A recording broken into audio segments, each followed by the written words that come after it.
From Dakota Territory News and Dakota News Now, this is the South Dakota Gubernatorial Debate. Good evening, everyone, and thank you for joining us for the South Dakota Gubernatorial Debate. My name is Brian Allen from Dakota News Now. And I'm Alicia Garcia from Dakota Territory News. We're coming to you live this evening from the Dakota studio in Rapid City. Tonight's debate includes the three gubernatorial candidates on the ballot this November. They are Republican Governor Kristi Noem, Democratic State Representative Jamie Smith, and Libertarian candidate Tracy Quint. We'd like to thank each of you for agreeing to participate in tonight's debate. Before we get started here, we would like to give viewers a quick rundown of the rules for this evening. The debate will be 60 minutes long, no commercials. Each candidate will be allowed a 1-minute opening and closing statement.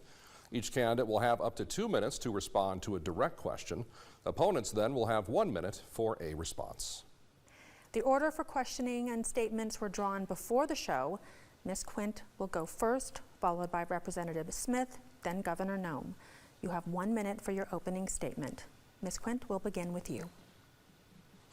Hello, my name is Tracy Quinn. I grew up in the Midwest. I've lived in South Dakota for quite a while now. I am running for governor because I'm not a politician, but I love the state of South Dakota, and I love the freedoms that we enjoy here in our state. And I think that I want to make sure that those freedoms continue to be strong and that we can continue to build on those and to thrive as a state. And that's why I'm here. Representative Smith.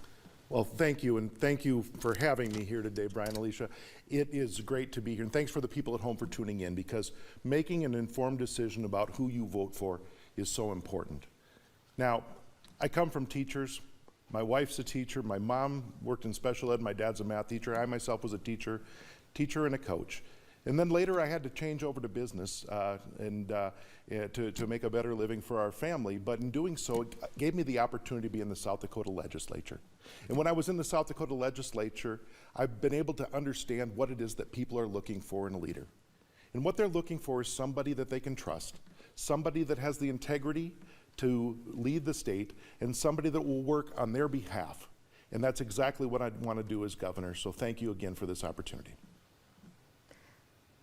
Governor Noem. Well, good evening. I'm Governor Kristi Noem, and I'm not just your governor. I'm also a wife, a mom, and a grandma, and I've also been an employee and an employer. All of these experiences have made me who I am. While other states in this country were locking down, mandating masks and vaccines, South Dakota chose a different path. We stayed open for business, and today we have the strongest economy in the country. Our incomes are going up faster than any other state. Our kids are outperforming students than anywhere else in this great country. We have done incredible things together by making sure that parents have more control over their kids' education. We've also allowed them to have fairness in girls' sports and continue to defend your constitutional rights. We have incredible opportunities ahead, and I'm so looking forward to having this conversation tonight. Ms. Quint, the first question goes to you. Governor Noem just 2 days ago proposed to permanently eliminate state sales tax on groceries. What is your position on that issue? I think that's something that I definitely support, and I think that's something that's been a long time coming and should have been maybe looked at a long time ago. As a libertarian, I think that we should be doing everything that we can to reduce the tax burden on the citizens of South Dakota. And I think that, with that being said, we should definitely take a look into that, especially for things that are essential, such as food. We should be reducing the tax burdens on the people, and those things should be able to be bought without having the burden of taxes on top of them. Representative Smith, you have been in favor of eliminating that tax for some time. What is your position on how the state would make up for the loss in revenue in eliminating that tax? Well, first of all, thank you for the question, and thank you for the timeliness of it. We work very hard year after year, and we've brought this bill that the governor now supports year after year. Year after year, it's been part of our strategy for what we want to do to help people in the state of South Dakota. Because food tax is one of the most regressive taxes there is. And so I'm glad that, you know, the governor now sees that this is what we can do. To replace the revenue, you know, there are lots of different things we can look at, and one of them would be by using the tax that we get when we approve marijuana here in the state. I just find the timing, though, of this ironic, because the governor definitely didn't support this last session, and now 5 weeks before an election, it's a great idea. So that becomes an interesting thing that was done here, I believe, to stoke the fire here and try to get some people fired up to vote. Governor Noem, in responding to Representative Smith, this is a different position that you're taking now. How do you respond to people who say that this is just a political tactic? Well, it's not a different decision. I supported and looked at repealing the sales tax on food and groceries last year during legislative session. In fact, my team in the office worked on it for several days. We worked with our Department of Revenue to see what the impacts would be to the state budget. As I cross the state and I'm in community after community over and over again, I'm hearing about how they've been devastated by the rising inflation, by the policies coming out of this White House and Joe Biden that's supported by Jamie Smith. It's driving up gas prices, but also food costs. Their grocery bills are incredibly difficult for them to make ends meet while they're paying those increased costs for milk, eggs, basics that they need. So I'm thrilled to propose and deliver for South Dakota the largest tax cut in the state's history. It'll be a $100 million tax cut, and we're going to pay for it because we've already increased our revenues by growing our economy. I need to respond to that. Well, we'll stick with the rules for right now, and we'll move on to the next question. I don't get a time for rebuttal. She mentioned my name. Well, if I let you do it, then we're going to have to let everybody do it on every question. So let's just stick with that. And if we can come back to it, we will. But we'll go to the next question. Representative Smith, good evening. Good evening. Mayors and law enforcement officials have publicly said they are not in favor of recreational marijuana. They say that legalizing the drug will not cut down on the black market and would actually negatively affect public safety. What is your response to those concerns, and are you in favor of legalizing recreational marijuana? And you have 2 minutes for that response. Yes, I am in favor of legalizing recreational marijuana. Actually, that was more popular in the last election than our current governor. And so, you know, marijuana was something that the people voted for. And I believe the will of the people should be followed. When you vote for something, that is something that, as a leader, you need to listen to what the people say. And when the people tell you something, you need to follow through on that. And so we were very disappointed in the last couple of years that we weren't able to implement that. I know through working through the process that we will have the most robust, safest policies in place in the state of South Dakota. And it can be done. So don't believe that it can't be. Don't believe what people are telling you. We know we can learn from other states, and we can make the safest, best policy here for the state of South Dakota. You know, I have a son in high school, and unfortunately, it's easier to get marijuana than it is to get beer when you're a student. It's just what kids tell me. And I tell you what, we need to do something about that. So from seed to sale, we're going to be able to understand where this product is coming from and make sure that it's safe. And so I will follow through. I will make sure that we have a legal product, and we will make sure that we follow through with the will of the people when they vote this November. Governor Noem, good evening. South Dakota voters approved recreational marijuana in 2020, but you helped to direct a lawsuit that ultimately led to the measure being ruled unconstitutional because of the way it was written. As you know, marijuana is on the ballot again this coming November. Do you have any reason to challenge the measure this time around based on its wording? And if the measure passes, would you fight it? And you have 1 minute, Governor Noem. Well, the people will decide, and this appears to be written constitutionally, so if it does pass, I will implement it. And this goes back to really what authority a governor has and what authority that they don't have. We had this discussion during the pandemic when so many times people were asking the government to do things that they didn't have the authority to do. Remember that before the pandemic even started and any decisions were made, I sat down with my general counsel. I sat down with constitutional experts, and I wanted to know what my authority was and what authority I didn't have, because I believe that when leaders overstep their authority, especially in a time of crisis, that's really when we break our country. So my job when I got sworn in as your governor was to uphold the South Dakota Constitution, the U.S. Constitution, and when those ballot measures pass that are unconstitutional, it's my job to look at them. This appears to be written constitutionally, therefore if it passes, I will implement it. Ms. Quint, do you support recreational marijuana, and what of the concerns about public safety if it should be approved? I definitely support the passing of recreational marijuana. I want to see the will of the people to be carried out this election. And if that's what happens, if people elect that they want to have recreational marijuana legal, we need to work to make sure that that is implemented. As far as the safety concerns go, I think it's definitely, if we can manage where the marijuana is coming from, if we can manage how it's being produced, we can make sure that the product that it ends up coming through is safe and that we're not putting dangerous products on the street. And we need to remember that as the government, we're working for the people aren't working for us. Thank you, Ms. Quint. And staying with a similar theme with this next question, and we'll be beginning with Governor Noem. Medicaid expansion on the November ballot. Many have said that having citizens vote on specific issues during elections is one of the best ways to understand what voters really want. But the state seemingly has a history of not abiding by voters' decisions, notably recreational marijuana 2020, ethics structure in 2018. Both were challenged or overturned by the state government. If voters approve Medicaid expansion, would you commit to carrying out the will of the voters on this issue? And Governor Noem, you have 2 minutes. Well, once again, looking at this measure, it appears to be written constitutionally. So if the people pass it, it'll be implemented. But let me cover a few facts on Medicaid in our state. Medicaid covers health care costs for those today in our state that are living in poverty, that may be single moms struggling to make ends meet, some senior citizens, and those that are disabled. What expansion would do would be cover more individuals. It would cover, the majority of those would be younger individuals that are single, able-bodied, able to go get a job and a career here in South Dakota and have the potential to earn benefits that would pay their medical bills.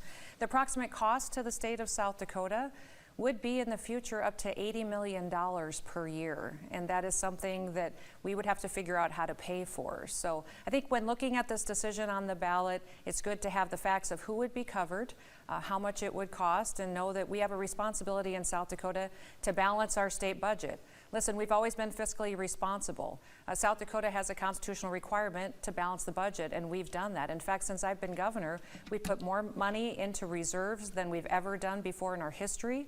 We have a AAA credit rating, the best pension fund in the nation, and we're continuing to grow and have the strongest economy in the country. That's something to be proud of, and we need to continue to maintain far into the future for the benefit of our kids and our grandkids. Ms. Quint, 1 minute on the topic of Medicaid expansion in South Dakota. Like I've said before, we work for the people. So if that's what they vote for, that's what we'll work to implement. We'll work to do it in the best way that we possibly can, the most fiscally responsible way that we can implement it. I do believe that there are other ways that we can reduce medical costs besides utilizing Medicaid expansion. But I'll be working for the will of the people, and if that's what they want in the state, I will work to make sure that that's what happens.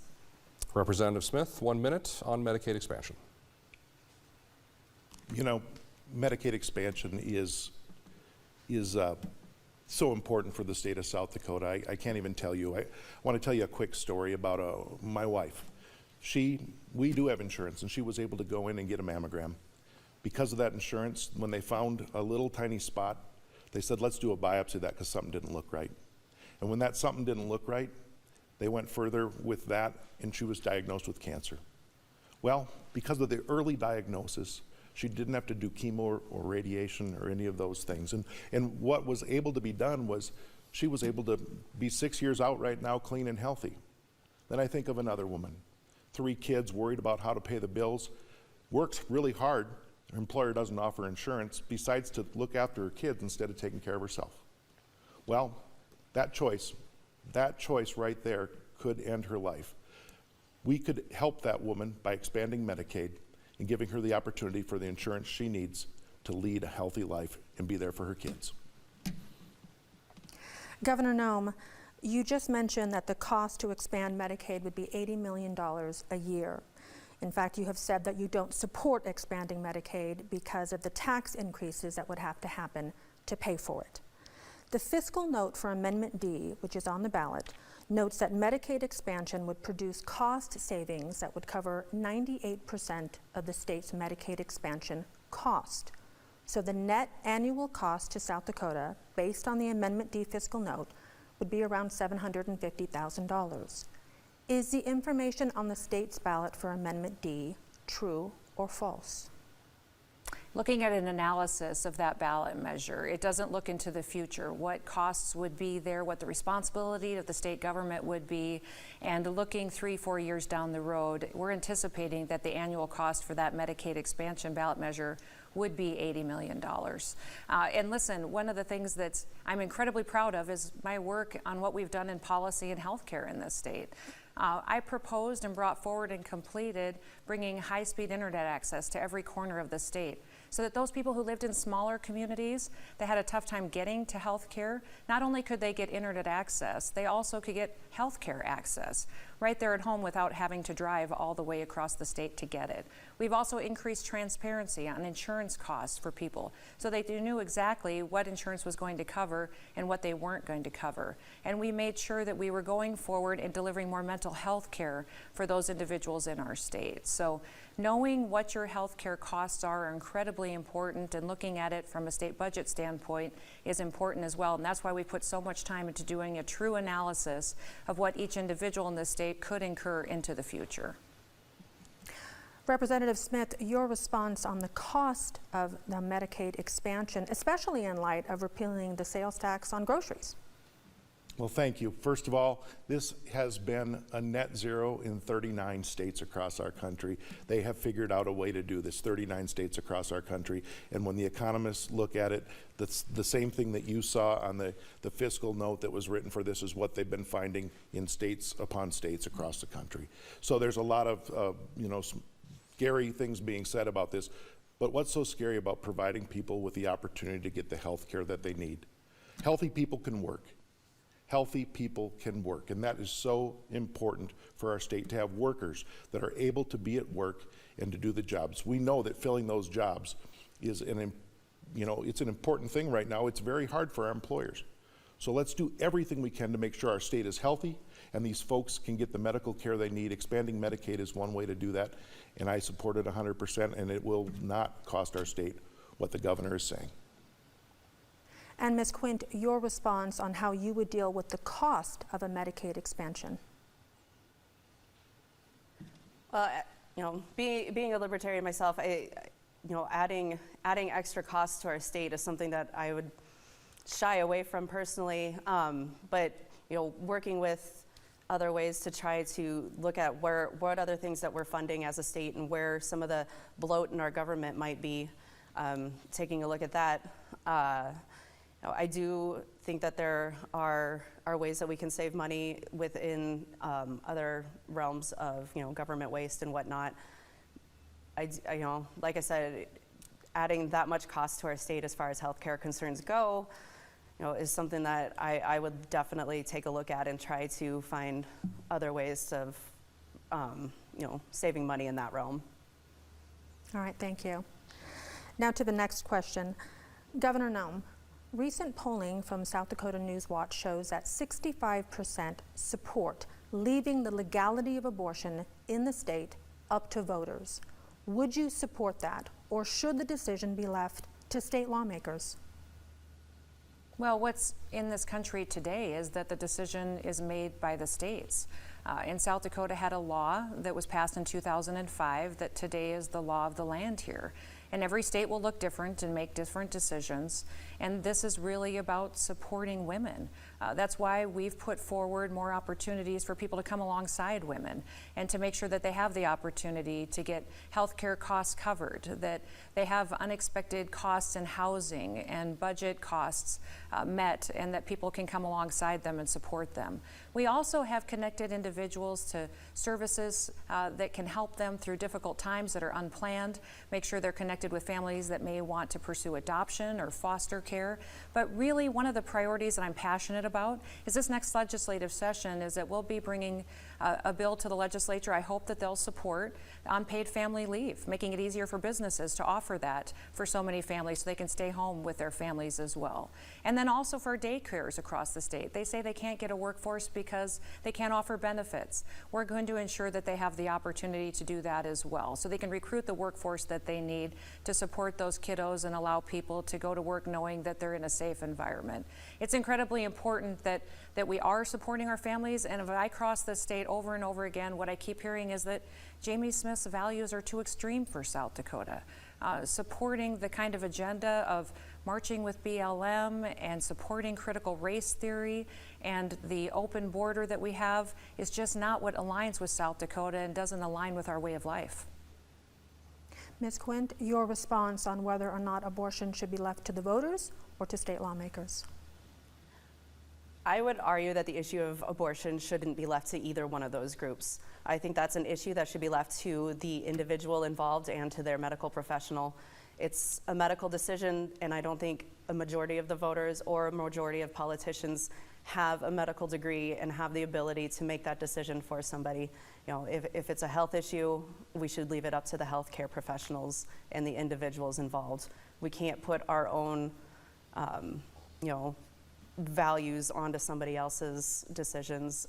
I think that's a personal and medical decision that somebody has to make themselves. Representative Smith, your response specifically to Governor Noem's comments that your positions are too extreme. Well, that's simply not true. We're running an election here and we're trying to get people to be scared. That's not true, and that's not my record. You know, people can look at Jamie Smith and they can look at the work that I've done across the aisle, but more importantly, the question that was asked here about abortion. About abortion. So we now have one of the strictest laws in the country in South Dakota. And women are going to die if they haven't already because of this. We have a governor that believes a 10-year-old child that was raped should be forced to carry that baby to term. That is not compassion. That's not what we should have in South Dakota. We need to make sure there are exceptions for rape and incest in the state of South Dakota. And we need to make sure that the doctors are able to do the jobs. Doctors need to be able to provide medicine here in the state of South Dakota. And that's become quite clear with my friends that are physicians calling me and saying they don't know what they can do because the law is not clear. And they are very worried that they will be in trouble for practicing medicine. Governor Noem, following up on that, the same polling that I mentioned shows that 76% support abortion in cases of rape and incest, exceptions that are not currently allowed in South Dakota. Would you support those exceptions?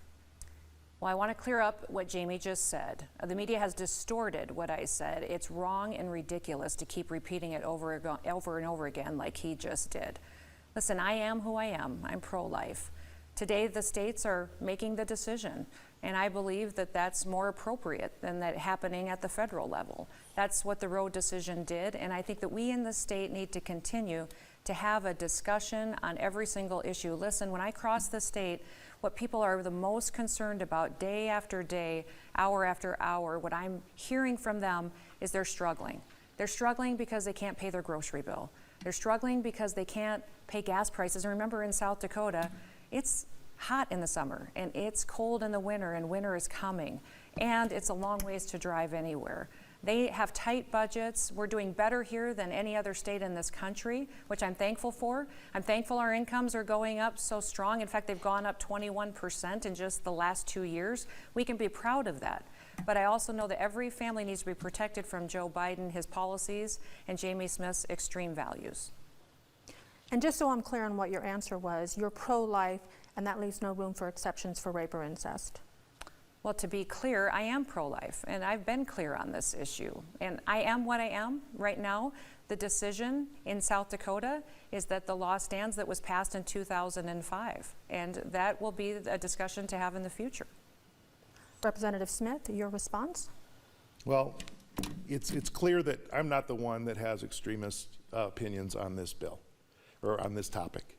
It's clear to me that South Dakotans overwhelmingly support a woman's right to make choices especially at some point in pregnancy when certain things happen.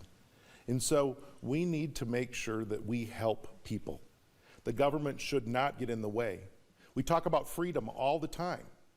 We talk about freedom all the time, except the freedom to make this choice, the freedom for women to get the medical care that they need. So I want to be clear. I think my stance is clear, and I don't think it's radical. I think it's what most South Dakotans want. And also, the governor doesn't remember who she's running against here. I'm Jamie Smith from South Dakota.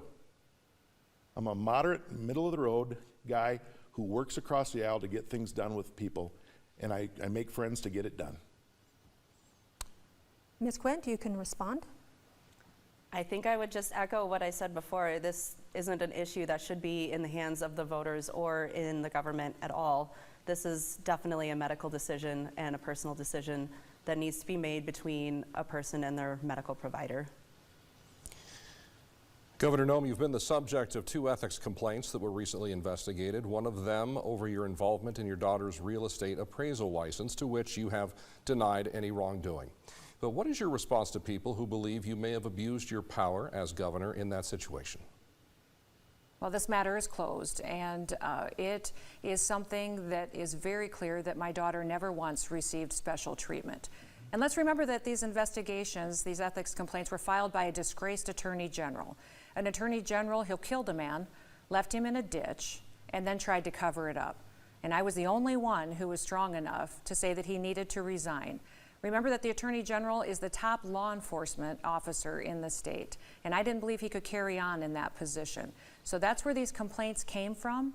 And when I hear from people, when I'm talking to them in Main Street or to them about their kids' education, is that they believe that they're suffering because of Joe Biden's policies in the White House. And Jamie Smith said that Joe Biden represented the best of America.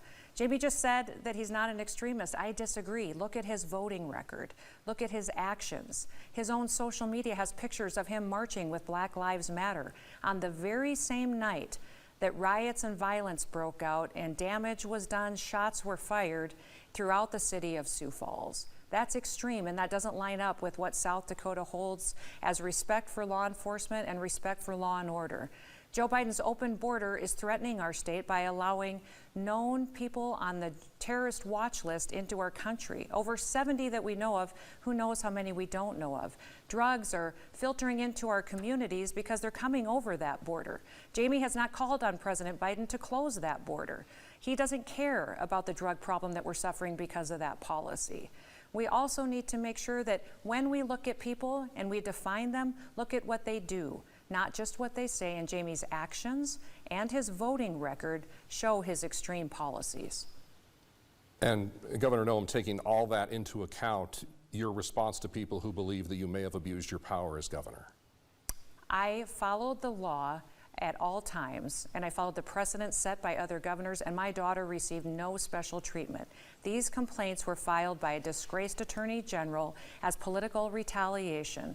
And I know that because I was strong and asked him to step down from his position, that this was how he decided to strike back. The legislature impeached him and also said he could never run for office ever again because what he did was so horrific. I agree with that. I'm thankful that they did that. But remember where these complaints came from. They're political retaliation, and it's been proven that I did nothing legally wrong, and I followed the precedent of other governors. Ms. Quint, when you look at the governor's actions in office, have there been any concerns raised for you? I think whenever there's an issue of transparency within the government, I think that's an issue for the people of the state in question. And I think that's something that, you know, as somebody who's not been a politician for a long time, you know, this is my first real campaign. You know, I would hope that as, you know, a future politician, that if there is an issue that comes up, like, I'm able to work with the people of South Dakota and be transparent, and to increase the transparency within the government of the state. You know, if there is issues that are coming up, I want to be upfront with the people of South Dakota. I want to talk to them about whatever their concerns may be, and I don't want to hide from whatever issues may come up. Representative Smith, your response to Governor Noem's comments? Well, let's be clear. she didn't really answer the question. Okay, South Dakotans know the difference between right and wrong. She was investigated by a panel of judges, and those judges found her that there was malfeasance and wrongdoing. So to say nothing came of it, not true. The other part of it's not true is where the investigation originated. It originated with some legislators filing a petition. They filed it because they thought something was wrong. So the accountability committee within the legislature looked into that. And so please understand, South Dakotans, you know the difference between right and wrong. You know the difference between right and wrong. And I think that you can see through this one pretty easily. So make sure that when you're elected to be the governor of South Dakota, you don't use your office for things that you shouldn't. It's pretty clear. That's what I have to say about that. Governor Noem, I'm going to give you 30 seconds. Well, that's just wrong. Both of those complaints were forwarded by the Attorney General, and we know what the Attorney General did and why he was removed from office. It's very clear that the reason that we continuously have these attacks is because for division, to cause unrest like we see across the country, and that doesn't happen here in South Dakota. Listen, South Dakotans are happy. We get along, we solve problems, and we do that together. We've done historic things here in our state, like putting in high-speed internet access, developing telehealth across the state to serve each other, by making sure we're growing our economy, creating jobs, that we're helping people be successful. We've got an incredible story to tell, and I've been telling that and continuing to attack over and over again. And Governor Noem, I'm sorry, that's time. In talking about transparency, in 2018, when Governor Noem was running in a hotly contested race for governor, she promised to throw open the doors of government if she won, working to build the most transparent administration South Dakota has ever seen. Representative Smith, you have promised to put the state's checkbook online and expand reporting requirements for politicians. Why is transparency in government so important? Well, first of all, it's the people's money. We're doing the work of the people. And so when you're doing the work of the people need to know what you're doing. So one of the problems with the ethics complaint had to be the use of the state airplane. And we had all kinds of stories that were told us about why we couldn't know what the state airplane was doing. It was for safety reasons, it was for this or for that. Now, after pushing for a very, very long time, finally people understand where the airplane got to go. And you know what? A lot of times it was doing the work it's supposed to with flying around and doing state business. But there are other times that it was being used for personal use. And that's what's being investigated right now. So transparency on what the state's assets are being used for is important. Transparency on who we're hiring to do certain things is important. You know what? As governor of the state of South Dakota, I'll also work to make sure we hire people within our own state. We will hire South Dakotans whenever possible to do the work that they need to do and not take contracts outside our state. We'll remember that when I'm governor, and we will focus on South Dakota jobs, working together to make sure that the money that we put into the state stays in the state of South Dakota whenever possible. Ms. Quint, your response on the importance of transparency in government. Well, I would echo that it is the people's money that we're working with. And the role of the government isn't to, create laws and to, rule the people. The government is there to protect and serve the people, not the other way around. So we need to remember that when we have, the budget issues and stuff coming up, we need to tell the people where their money that they're giving the government is going.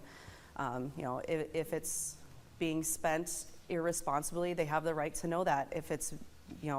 If it's going towards, bloat within the government, they have the right to know that. So we need to let the people know where the budget is coming from and where the budget is going out of.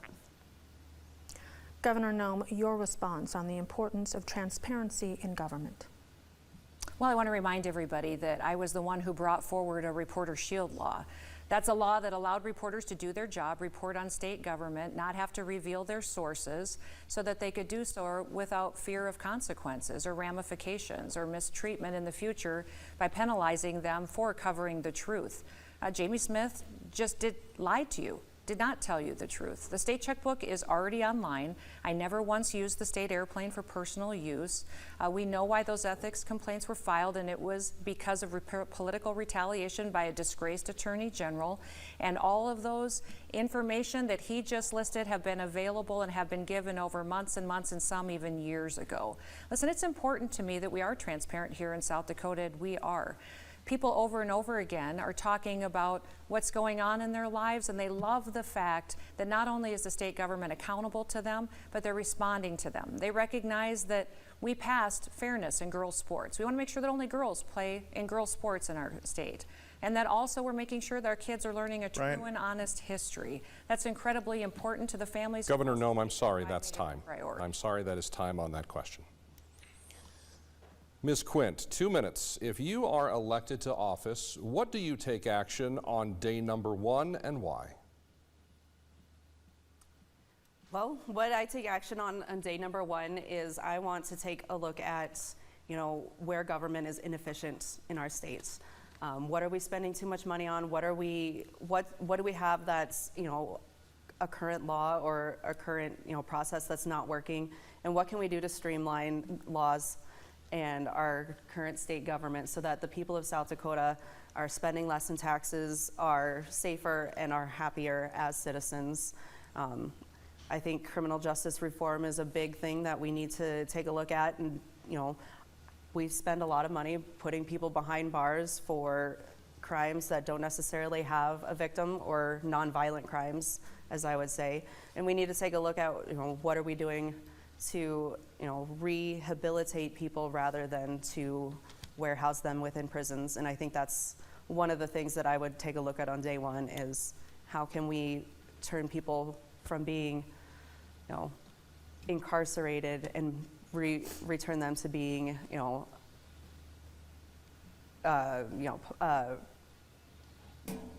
members of society that can work and earn money and stimulate the economy. Other than that, I guess as a libertarian, I think that we should be looking at what can we do to reduce the tax burdens on the citizens of South Dakota and to make sure that laws are fair and equitable to everybody. Representative Smith, should you be elected governor, what are you doing on day number 1? Well, day number 1, we're going to make sure that the people of South Dakota, understand that they have a new governor that's willing to sit down and work with everybody and welcome everybody into the state of South Dakota. We're going to work for all South Dakotans, and in doing so, we need to make sure that we address some of our key issues: workforce housing, child care. The addiction thing that was just mentioned is huge. Addiction is not a moral failing. Addiction is an illness, and we need to treat it as such. We need to have a shift within government, and we need to work on that. But most importantly, we're going to work on the culture up here. We're going to work on one where we work together across the aisle, work with each other to try to solve real South Dakota problems that exist here in our state. And there are problems that do exist. And I'm also going to make sure that people understand that we're not going to import problems to our state for the sake of saying, hey, look, we solved a problem that wasn't here, but we look like we did something. And so those are the types of things that we're going to do when I'm elected governor on day 1, and it'll set the tone for our entire term. Governor Noem, if you are re-elected, what do you want to do on day number 1 of a second term? Well, it's interesting because Jamie Smith hasn't brought forward one single bill that's been signed into law the last 2 years. And it's because of his extreme positions. It's hard to build coalitions, work across the aisle when you hold such extreme positions and policies and vote that way. In South Dakota, my priority this next legislative session is going to be paid family leave. We're going to give businesses more opportunities to offer that to their employees. We want, when mothers and fathers have new babies in their home, that they can stay home with them and take care of them. If they choose to adopt or take care of family who are sick, that they have the flexibility to do so. Also, we have a child care crisis in the state. We have a lot of open jobs, but we also hear a lot of parents who can't go to work because they can't afford daycare. Daycares tell us that they need workforce that needs benefits. We're going to make sure we're partnering with them to help provide those benefits so people can get back to work. Between drought conditions, inflation, the war in Ukraine, severe weather, recovering from a trade war, it has been a tough stretch for farmers and ranchers as of late. What is one thing that you would do specifically to help members of South Dakota's #1 industry? Representative Smith, 2 minutes to you. You know, one of the things that we'd want to look at in the state of South Dakota is taxing farmland for actual use rather than the use that it is potential use, and that's what we're doing right now. You know, there's a lot of cow-calf operations across the state of South Dakota that are being taxed on ag taxes that are being used for cropland, and that's simply never been cropland, it's grassland. So we should definitely look at that.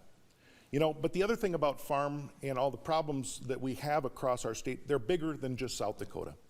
These problems are regional and even national in scope. So what I want to let people know is that I will work together with our neighboring states to make sure that South Dakota has a stronger voice when we work on things. So when given the opportunity to go to the Western Governors, Conference meeting, I would go to that meeting. I would go to that meeting and not go to a fundraiser instead. I would go work with other governors to make sure that South Dakota farmers have a leg up that they need in order to do their job. Because we do need to keep people in the farms. We do need to work hard to make sure that they have every single tool in their toolbox to be successful. So lowering taxes is one, but also working together with our neighbors to make sure that we do everything we can for farmers will be a top priority in my administration. Governor Noem, 1 minute. What would you do or what could you do to help South Dakota farmers and ranchers? Well, I spent my lifetime farming with my family, and I'm a rancher as well and was for many years. My lieutenant governor was a West River rancher. We're proud of that. We're proud of the fact that agriculture is the #1 industry in the state of South Dakota. And not just the #1 industry, but it's 8 times larger than the next biggest industry in our state.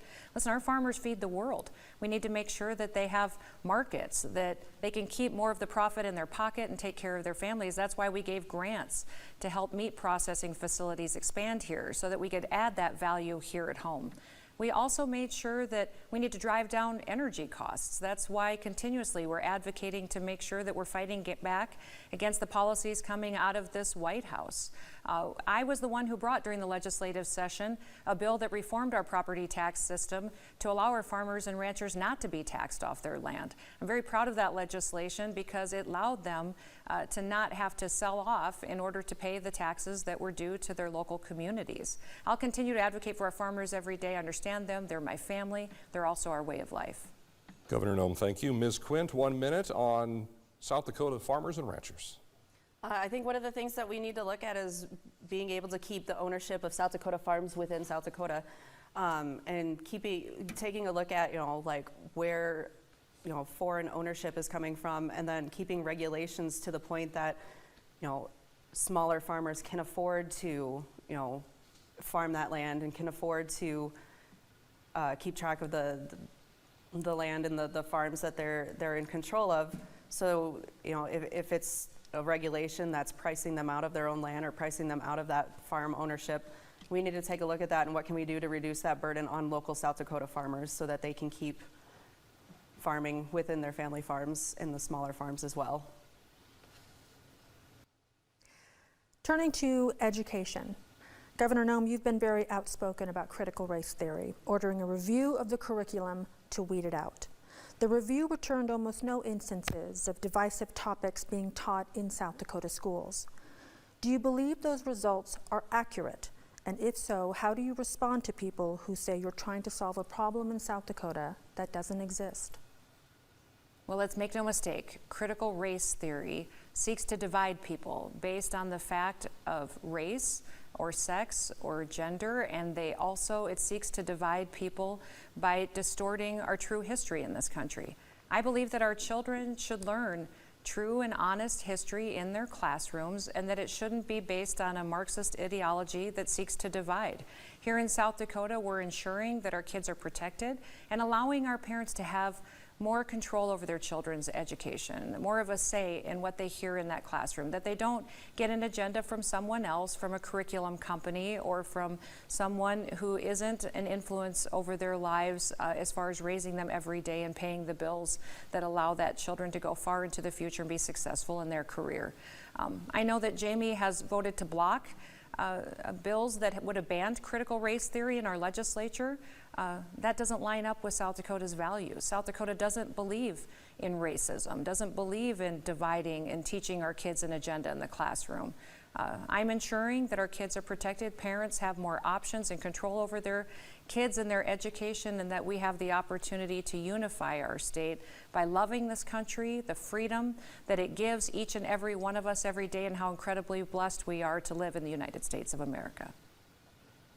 Representative Smith, you yourself are a former educator. How do you determine what is a true representation of history? Well, thank you for that question. And first of all, let's be clear here. I don't support teaching critical race in CRT in the classrooms of elementary school students because it's not being done. We didn't need that law. We need to let teachers teach. We need to respect the profession of education. And when she talks about curriculum, this is the most extreme thing we've done lately with our social studies curriculum. We went to a very, very conservative school in Michigan to find a curriculum to teach here in South Dakota, leaving out our professional educators and our parents. Okay? The process was done 2 years ago. It was rejected. That was partisan. What we should do is follow the work that the teachers and our parents do here in the state of South Dakota to make sure that we are teaching what South Dakotans want us to be teaching. Ms. Quint, you may respond. You know, as far as, teaching history in classrooms, we need to teach history the way it actually happened. Regardless of agenda, or there should be no agenda either way when we're teaching history in classrooms. We need to teach real and true history, though, in order for us to be able to learn from it. There are things that happen in our history that might not be a joy to learn about or whatever, but, ignoring it or pretending it didn't happen isn't going to help either. But I mean, we need to make sure that it's age appropriate either way as well. So, we're not going to teach certain things to kindergartners and we're not going to teach certain things to fifth graders. But, we need to let the people that were trained to be educators to educate, and then we need to involve parents and the community in that education as well. We're going to switch gears momentarily. We're going to talk about the pandemic for a moment here. We're going to begin with Representative Smith. Representative Smith, you co-sponsored a bill that would have required face coverings inside of businesses and state-owned facilities. Many have accused federal, state, and local governments of overreach during the pandemic. So how do you justify that position to South Dakota residents? And you have 2 minutes. I believe I was a co-sponsor of that bill, and it was early in the pandemic. We were looking at the science that was out there. And when you look at the science and what they were telling us to do, that was what we thought we should do. I used to work in an operating room. One of my jobs that I had was working in an OR, and I know from a fact that when we worked in an operating room, you know what you wore? You wore face coverings. And you know why you wore face coverings? You wore face coverings because you wanted to keep a sterile field and you wanted to keep people safe. Now, face coverings, by doing little things, we could ensure that people stayed healthy and we kept businesses open. One other thing we forget to talk about when we talk about COVID is that over 3,000 people died in the state of South Dakota. And I want people to think about that. 3,000 people died in the state, and it's actually a larger number per capita than areas around us. At the time I made those decisions, was trying to make sure people in the state of South Dakota were safe. I wasn't playing political games, and I wasn't using COVID as a political football. That is not what you do when there is a pandemic. What you do when there is something bad going on like that is you work together. You forget the politics and you sit down and you talk to the doctors and the leaders in healthcare and you say, what is it that we can do together to make sure that people are safe and that people don't die? Governor Noem, you continue to tout that South Dakota never really closed or shut down during the pandemic, but there are some who point to the state's death rate per capita as a concern. So how would you defend your administration's response to someone who would say that you prioritize business over public health? We as a state and I as governor always prioritized the science and the facts that we had. And we looked at what was happening here in South Dakota and what we could do best together to protect people. Jamie just told us that he didn't do that.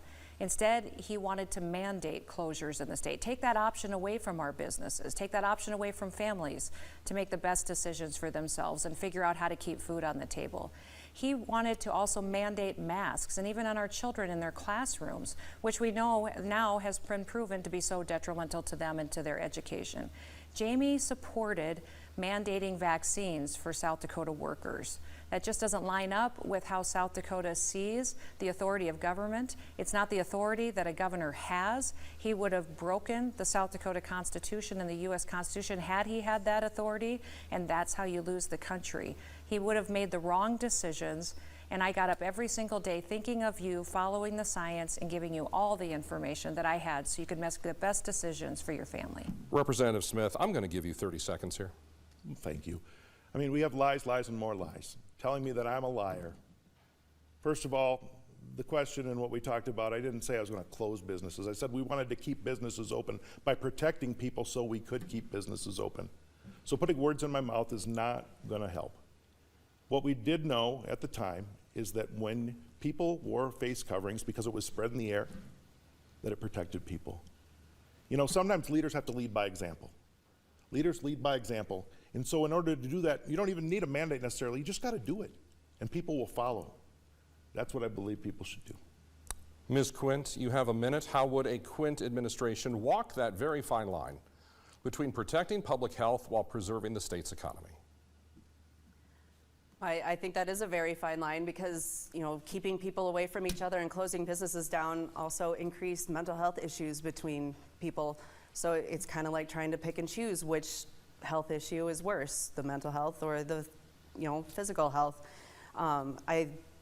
As far as, you know, keeping, I 100% believe in keeping businesses open, and I also believe in a personal choice, and I think that's something that we've been kind of touting is like allowing people to have personal choice in the issues that pop up for them.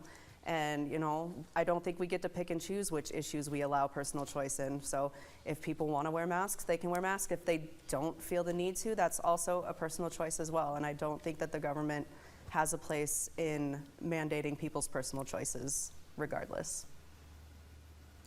Governor Noem, you have refused to participate in a debate with South Dakota Public Broadcasting because your campaign said it had an extreme leftward swing. Just yesterday, your campaign raised the same concerns for this debate. In 2018, you ran for governor promising transparency. Why are you hesitant about answering questions from those who may not agree with you about the public office you seek? Well, Alicia and Brian, I'm here right now with all of you, having a conversation about the concerns of South Dakotans and what they want addressed in this state and how we can best help them be successful. They're concerned about inflation. They're concerned about higher costs. They're concerned about the security of our nation, what's happening from this White House, and how it's devastating them into the future if it continues and goes on. Listen, I proposed this week the largest tax cut in South Dakota history. People are thrilled by that because it's for grocery store items, for things they need every single week to feed their families. It's going to be $100 million right back into the pockets of South Dakotans, and it's to help protect them from Joe Biden and those that support him. Jamie Smith supports Joe Biden and his extreme policies. They don't line up with this state. And that is what I'm going to continue to focus on, is doing what I can do to help South Dakotans be protected from the federal government, but also allow them to have opportunities to be successful far into the future. Representative Smith, so much of the concern in politics these days is that we're not listening to each other. Would you be willing to talk to people who don't necessarily agree with your positions? Absolutely. Absolutely. But I'd like to talk about that last answer that you just had. That wasn't an answer to the question. I'd love to have more opportunities to debate. I'd love to have more opportunities to talk about these very issues that we're talking about here today with you, because it's so important for the voter to have the opportunity to hear the differences between us, because voters need to make informed decisions when they vote. So I'm honored to be here today, and I'd be honored to be in any other debates moving forward. Thank you. Ms. Quint, your response. Well, being a libertarian, I am completely honored to be invited to a debate like this, and I think this is an awesome opportunity for people to get a chance to hear from a different voice. We hear a lot of, you know, the two-party system, the Republicans. We hear a lot of the Democrats. it's really a cool opportunity to be here and say, we do have more options in our country. It's not just a two-party system, or it doesn't have to be anyways. We really want people to know that, it doesn't have to be the polarization and the two opposite sides of the aisle. We really, as a libertarian, I think that we can really we can work together better. And I have zero problem working with anybody from either side of the aisle. We have to play nice in the sandbox, and we have to make compromises on all things in government to make sure that the people are the ones that we serve. Thank you. Representative Smith, turning now to the Native American relationship, what is your understanding of the state's current relationship with the tribes, and how would you work to improve it? Well, first of all, I think that there's a strained, if not broken, relationship with the tribes. I'm friends with lots of people in Native country. I have worked with colleagues in the legislature and learned so much over the last 6 years about the needs on the reservations. And so the need is great, but the relationship part of it is so important. And having an open door and a willingness to work together and listen to one another. And it's not with us taking necessarily the answer to the Native Americans. It's us being there, ready to work together to try to solve problems that we know exist. And so by working together and being able to have open dialogue, being able to sit together in the same space and work, being allowed to be on certain reservations, that is so important for the progress to take place. So I want to go back to Governor Mickelson's year of reconciliation. He did a fabulous job, and I hear so many great things about that. And when elected governor, I want to make sure that we restart that. We work again to make sure that the people that were here first are recognized as those people, and that we can sit down together and show the respect necessary to solve real problems here in the state of South Dakota. Ms. Quint, what would you do to improve relations? Well, I agree. We definitely do have some wounds to mend there in that relationship between, the Native American community and the rest of the state of South Dakota.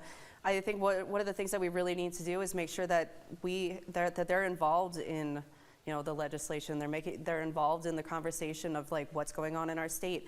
And they need to be able to make some of the decisions, especially for the lands that they're on, and for the lands, some of the stuff that was originally their land. We should be involving them in the decisions of those issues that are coming up, and we just really need to make sure that they're part of the conversation, and we need to make sure that they're involved. Governor Noem, your response.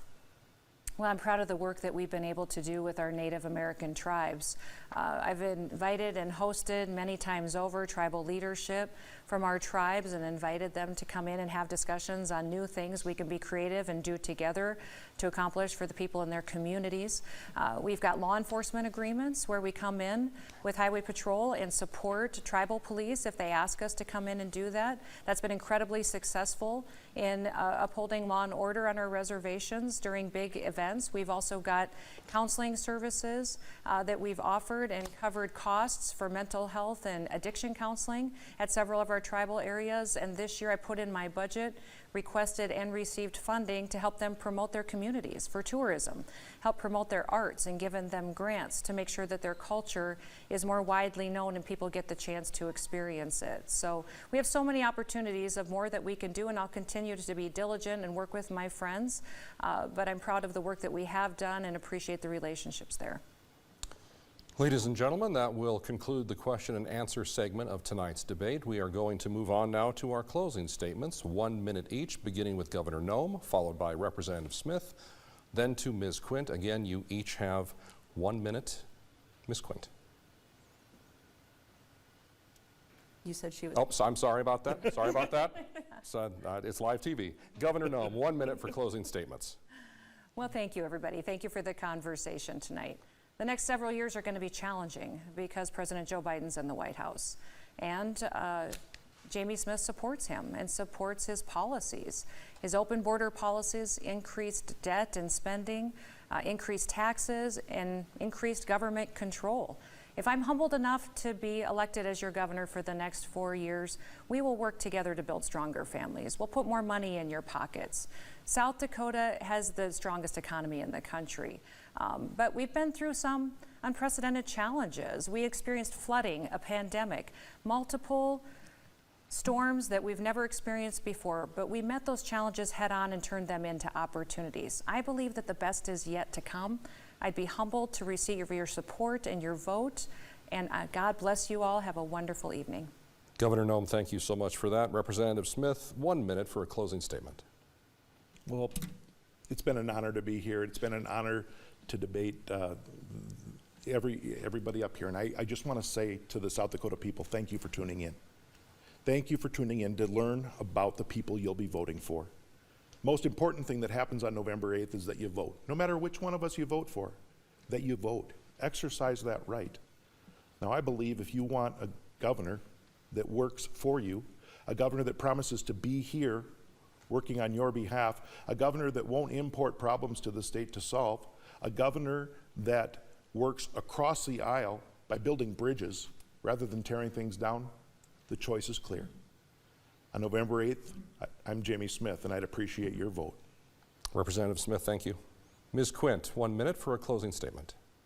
I want to thank you guys for inviting me, and I really appreciate the opportunity to be here and to bring a third voice to this debate. I think it's very important when we talk about, our government. We have multiple voices, we have multiple viewpoints, and I appreciate the opportunity to be here. One of the things that I think is a strong point to my place on the ballot, I'm a young professional. My running mate is also a young professional in the state of South Dakota. We understand that some of the legislation that's been put through our state has been made for the older generation, and we really want to bring a young, fresh, perspective to the state of South Dakota. One of us is from West River, one of us is from East River, so we do understand both sides of the state and the issues that both sides see, and we really just are elated to be able to bring a voice to our generation here in the political aspect of the state. Ms. Quint, thank you. Thank you. That's the end of tonight's South Dakota gubernatorial debate. We'd like to thank the candidates for being here tonight, and thank you, the viewers watching at home and online.